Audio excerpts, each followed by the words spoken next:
I'm Jack Capello, and this is the WNBA News. With your co-anchor, Drake McCleary. With sports, Ian Satoff. And with your weather, Ian Satoff. Tonight, Nigerians demand government to do more than to bring home kidnapped girls. Flood threats remain in the South, and Zac Efron opens up about his addiction struggle and the weather. This is WNBA with your news, sports, and weather. Good evening, ladies and gentlemen, and thank you for tuning in to this evening's broadcast at 6. I'm Jack Capello. And I'm Drake McCleary. On the agenda tonight, Nigerians took to the streets Thursday to demand the government to do more than rescue the scores of girls abducted by militants more than 2 weeks ago. Militants seized about 230 girls in the dead of the night at a high school in the nation's far northeast, a hotbed for Islamist group Boko Haram. Armed men herded the girls out of bed and forced them into trucks on April 16th in the town of Chibok. The convoy of trucks then disappeared into the dense forest bordering Cameroon. Roughly 200 girls are still missing, although the authorities and parents differ on the number. Shortly after the abductions last month, frustrated Chibok residents went into the forest on motorbikes to search for the girls. The investigation is still ongoing.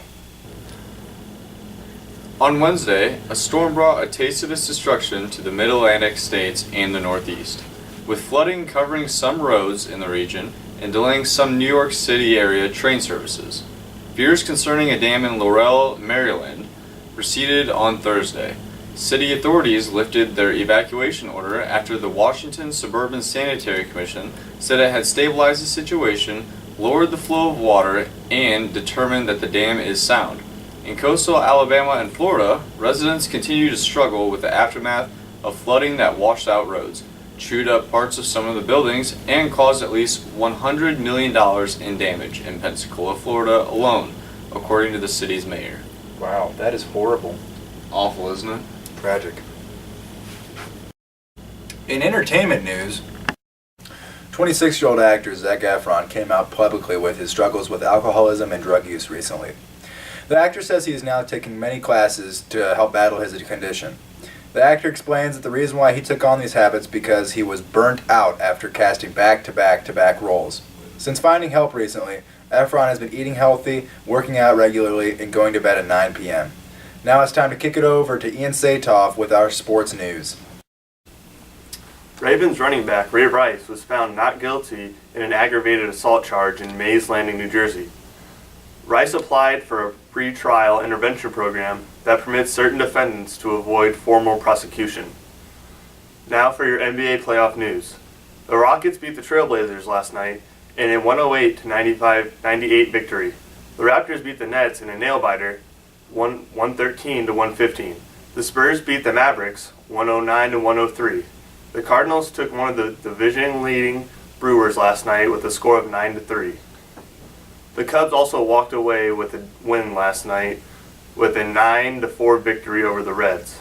In more local news, Bradley's men's baseball team lost to UIC 9-5. Spencer Gay went 4 for 5 and tied Bradley team record with 3 doubles in one game.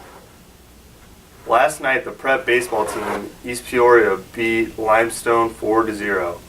Canton beat Dunlap 2-1. Washington beat Morton 11-6. Metamora beat Pekin 6-1, and Notre Dame beat Central with a whopping 14-0.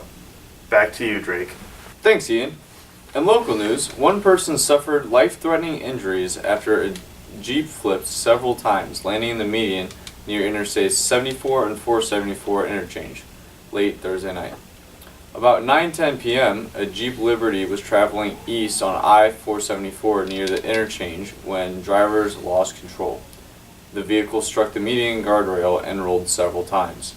Both the driver and the passenger were thrown from the Jeep. The two were taken to OSF St. Francis Medical Center for treatment.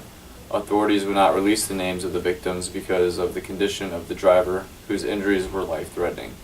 The vehicle, which could be seen still in the median more than a half hour after the accident, sustained heavy damage and shards of glass littered the pavement in the eastbound lanes of I-474.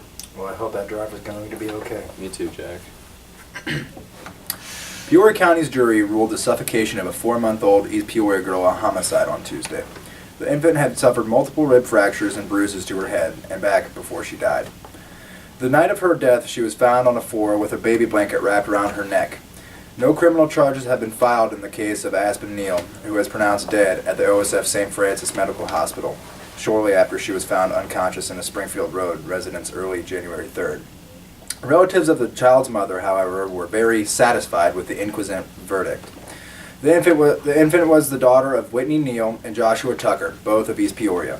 While Neal attended the trial, Tucker has been in custody since late March on charges of aggravated battery and domestic battery in the case that was filed mid-February. According to authorities in Wasaka, Minnesota, 17-year-old John David Ledoux was going to kill his family, started a diversionary fire, set off bombs at an area school, killed a resource officer there, and then shoot students. Police were tipped off to the case 2 days earlier. Chelsea Shellhaas called them about someone acting suspiciously at the storage facility. When others arrived, they saw what looked like bomb-making materials in a locker. These materials consist of a pressure cooker, pyrotechnic chemicals, steel ball bearings, and gunpowder. Now we're going to send it off to meteorologist Ian Sadoff for our weather today and our 5-day forecast. Alright, Dave, today it's about 71 degrees outside, partly cloudy. There's a light breeze coming from the west, about 8 miles an hour. It's a beautiful day to hit the golf course, put up a couple of chips, get some long drives, and I think I'm going to be here for a while. And now here's a message from our sponsor.